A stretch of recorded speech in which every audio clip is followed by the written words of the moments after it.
क्या आप एक आर्टिस्ट हैं, एक एक्टर हैं और आपको लगता है कि इंस्टाग्राम यूज़ करके आपको काम मिल जाएगा? इफ़ यस, देन बहुत भोले हैं आप और आपकी यही मिसअंडरस्टैंडिंग मैं इस वीडियो में क्लियर करने वाली हूँ। Hi guys, this is Srishti. Maya app welcomes you all. Instagram में ना हम एक फेक रेस में फंस गए हैं और उसमें और उलझते जा रहे हैं। और एज एन आर्टिस्ट अगर आप ये सोशल मीडिया ऐप्स यूज़ कर रहे हैं तो आई विल सजेस्ट, वहाँ अगर आप अपना इतना वैल्यूएबल टाइम इन्वेस्ट कर रहे हैं तो watch this video till the end.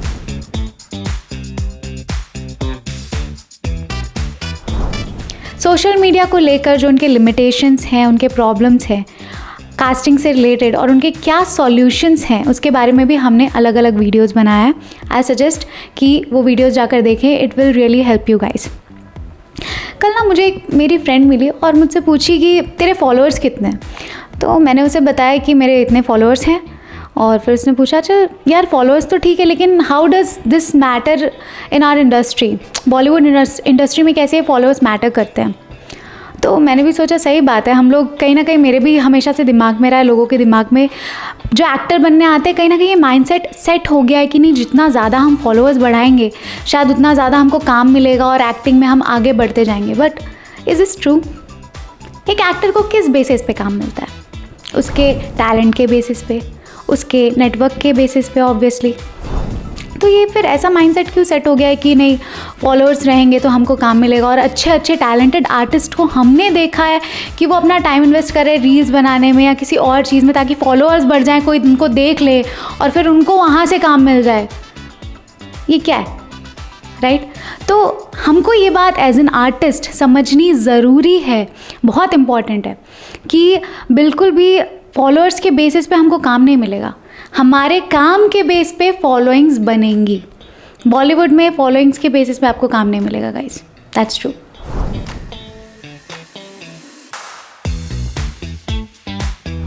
For example जैसे कि शाहरुख सर हैं, अब उनके आई गेस इंस्टाग्राम में कुछ 40-45 मिलियन फॉलोअर्स हैं और सर ऑलरेडी इंडस्ट्री में आई थिंक 30 to 35 ईयर्स हो गए हैं काम कर रहे हैं।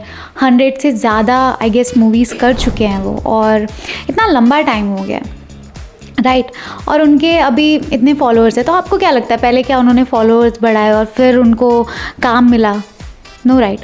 अब आप सोचेंगे कि ये तो यार 30 ईयर्स पहले की बात है और वो शाहरुख खान है, क्या कंपैरिजन, कोई है ही नहीं। ठीक है, और भी बहुत सारे जो न्यू आर्टिस्ट हैं, न्यू एक्टर्स हैं जो अभी आए हैं, जैसे कि नवाजुद्दीन सिद्दीकी है और पुराने कुछ एक्टर्स भी है जैसे नसरुद्दीन शाह हैं, इनके भी कुछ फॉलोअर्स हैं। नवाजुद्दीन के आई गेस 10 मिलियन हैं, नसरुद्दीन शाह सर के कुछ 1.5 लाख फॉलोअर्स हैं। तो ये लोग, समझाने का मतलब ये है कि ये जो एक्टर्स हैं इतना प्रिसाइजली खुद पे इतना ध्यान देते हैं, खुद के स्किल्स पे इतना ध्यान देते हैं कि उनका फॉलोअर्स बढ़ाने पे या बहुत मिलियंस पे उससे उनको लेना देना नहीं है। एक्टर्स को जिनको ओरिजिनली काम मिल रहा है और काम कर रहे हैं, दैट्स फैक्ट। और ऐसा नहीं है यार कि फॉलोअर्स बढ़ाने से काम नहीं मिलता है, ऐसी कोई बात नहीं है। Definitely Instagram is a very good platform और वहाँ पे उसके भी कुछ बेनिफिट्स हैं फॉलोइंग के, पर हमें समझना है कि हम कास्टिंग और एक्टिंग को लेकर बात कर रहे हैं प्रिसाइसली, और उसी पॉइंट ऑफ व्यू को रख के एक एक्टर को क्या गाइड करना है उस बारे में बात कर रहे हैं। तो उनके भी फॉलोअर्स हैं और वो अपने स्किल्स पे ध्यान देते हैं, इसलिए वो वहाँ उस पोजीशन पे हैं आज की डेट पे। अब ना मुझे पर्सनली ये बात भी बुरी लगती है, आई थिंक लोगों ने भी नोटिस किया होगा कि बहुत सारे यंग इन्फ्लुएंसर्स हैं जो मतलब बहुत फॉलोअर्स हैं उनके इंस्टाग्राम पे, और शायद यही एक रीज़न है जो मैं जिस फेक रेस की बात कर रही थी।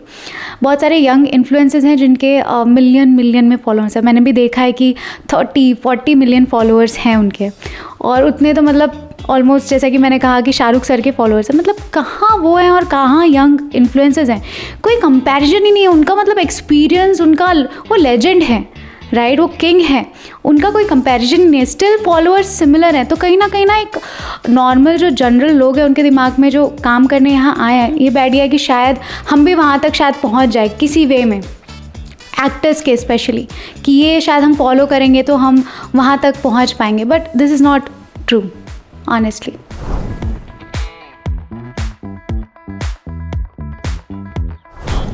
अब एक और एग्जाम्पल से समझते हैं। अगर कोई स्क्रीन राइटर है तो वो अपना कैसे सैम्पल अपलोड करेगा किसी भी सोशल मीडिया या इंस्टाग्राम में, राइट?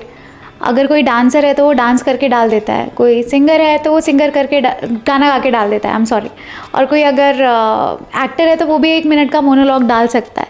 लेकिन एक स्क्रिप्ट राइटर के लिए, अगर कोई स्क्रीन राइटर है, उसको अगर अपना सैम्पल डालना है पूरा स्क्रिप्ट का, तो वो कैसे डालेगा? बहुत प्रॉब्लम है। तो इसका सॉल्यूशन भी हम लेकर आए हैं। आप माया ऐप में अपना sample as a screen writer, as a कुछ भी लिखते हैं तो आप वहाँ पे सैम्पल्स डाल सकते हैं। वहाँ ऑलरेडी कास्टिंग डायरेक्टर्स हैं, एज वो कास्टिंग के लिए प्रॉपरली वो ऐप बना हुआ है, तो कास्टिंग डायरेक्टर्स हैं, वो आपको अगर सर्च करेंगे तो आपका सैम्पल उनको ईजिली मिल जाएगा।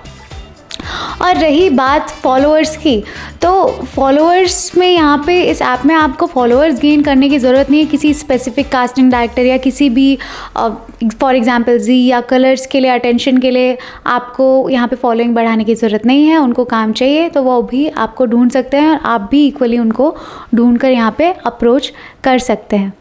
तो अगर आपको कोई बात नहीं समझ आई हो तो हमें कमेंट सेक्शन में ज़रूर आप क्वेश्चन पूछ सकते हैं। कोई सजेशंस हो या आपके साथ कभी ऐसा कोई लिमिटेशन आई हो सोशल मीडिया को लेकर, तो आप डेफिनेटली हमारे साथ कमेंट सेक्शन में शेयर कर सकते हैं।